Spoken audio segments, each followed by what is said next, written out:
8,452 करोड़ इतना पैसा PM cares fund में पड़ा है। और एक सवाल उठ रहा है, क्या इन पैसों से इंडिया के 1000 से ज्यादा गवर्नमेंट मॉडल स्कूल्स नहीं बन सकते? सबसे पहले एक फैक्ट क्लियर कर देता हूं।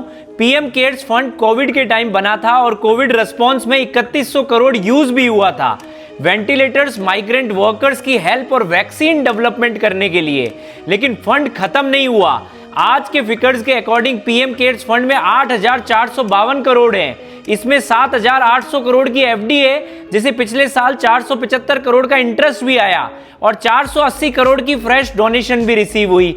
अब जरा दूसरी तरफ देखो, इंडिया के कई गवर्नमेंट स्कूल्स में classrooms, toilet, drinking water, digital facilities और बेसिक इंफ्रास्ट्रक्चर तक की फैसिलिटीज नहीं है। तो सवाल यह है कि जब पीएम केयर्स फंड में इतना बड़ा कॉर्पस है और उस पर हर साल इंटरेस्ट भी जनरेट हो रहा है, तो क्या इसका एक पोर्शन गवर्नमेंट स्कूल को अपग्रेड करने में यूज नहीं हो सकता? सीजेपी लीडर अभिजीत दीपके के अकॉर्डिंग अगर एक फुल्ली इक्विप्ड मॉडल स्कूल की कॉस्ट अप्रोक्सीमेटली 8 करोड़ मान ले, तो 1000 से भी ज्यादा मॉडल स्कूल्स बन सकते हैं। सोचो, 1000 नए मॉडल स्कूल्स, ऐसे स्कूल्स जहां बच्चों को अच्छे क्लासरूम्स, प्रॉपर टॉयलेट्स मिले, ड्रिंकिंग वाटर हो, साइंस लैब हो, टेक्नोलॉजी हो और पढ़ाई के लिए बेटर इंफ्रास्ट्रक्चर हो।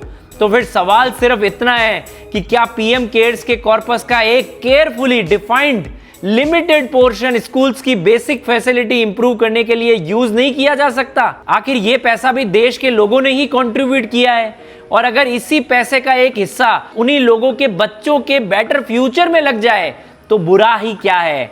इमरजेंसी के लिए रिजर्व भी रखो, लेकिन जब जरूरत इतनी सामने दिख रही है तो 1000 मॉडल स्कूल्स क्यों नहीं? अब आप बताओ, पीएम केयर्स का पैसा सिर्फ फ्यूचर इमरजेंसीज के लिए रिजर्व रहना चाहिए या इसका कुछ पोर्शन गवर्नमेंट स्कूल्स और एजुकेशन पर भी यूज हो जाना चाहिए? कमेंट्स में बताओ, तुम्हारे हिसाब से क्या होना चाहिए।